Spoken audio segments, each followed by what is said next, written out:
CNA's Sarah Al-Khaldi recently caught up with Frederic DyBuncio, that is President and CEO of ISM Investments, one of the country's biggest conglomerates, to get his take on what this means for the business. One, inflation is down.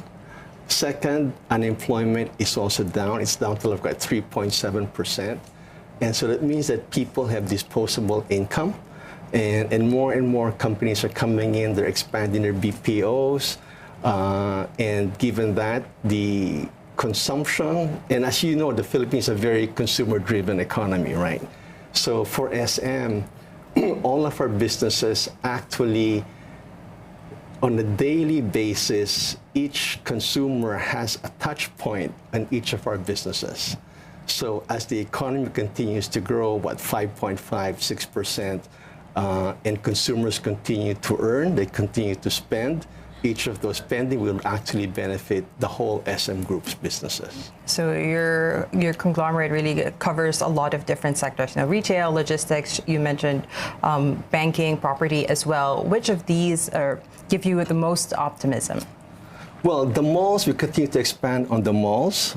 We continue to expand particularly on the provincial areas because we feel that the next growth drivers will be in the provinces, given that schools there are actually producing good quality students, and they're now working also with business outsourcing companies, so there's a lot of disposable income, right?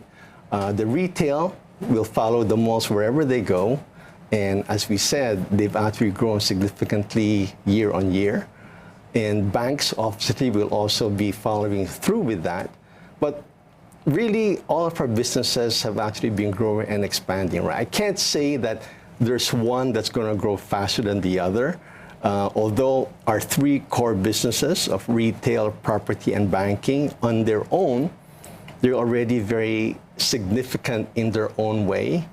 So the growth might continue to be there, but the growing sector for us is probably going to be the logistics and the renewable energy side of things.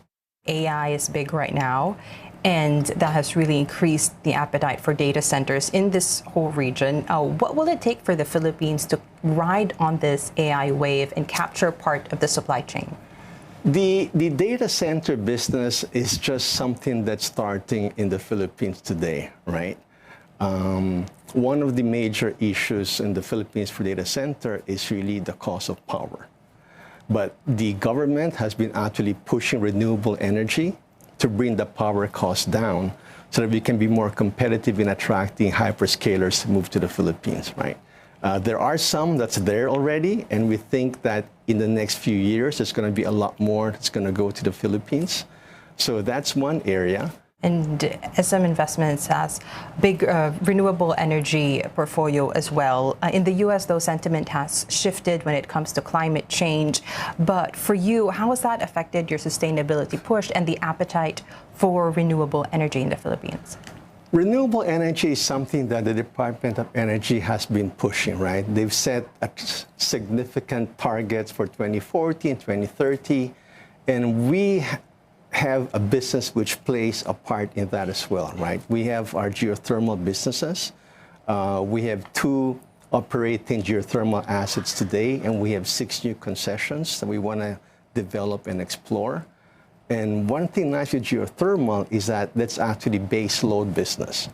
So it will operate 24/7, which we sell our steam to a power generator, right? And they're the ones who produce the electricity, but that's all base load business. And for us, having that as part of our group portfolio, it actually helps us be able to achieve our own sustainability goals as far as renewable energy is concerned. And global funds right now are really looking for ways to deploy their capital. How important is foreign investment for the Philippines to get to the next level of economic growth? I think that's one area which the current administration is actually focused on. One thing which the Philippines lack at the moment is infrastructure projects.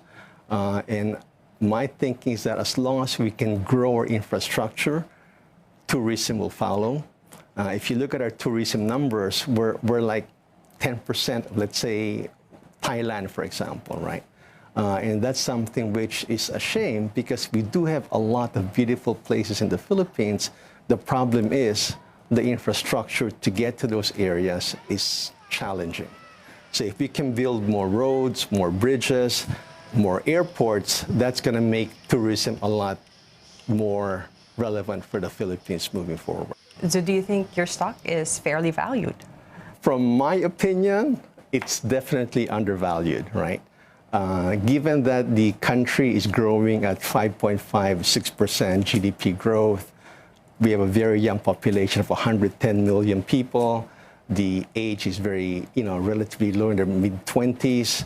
We feel that our stock price is really undervalued because being a consumer-driven group, everything that each individual Filipino goes to our malls, everything they buy is really a touch point to all of our businesses, right?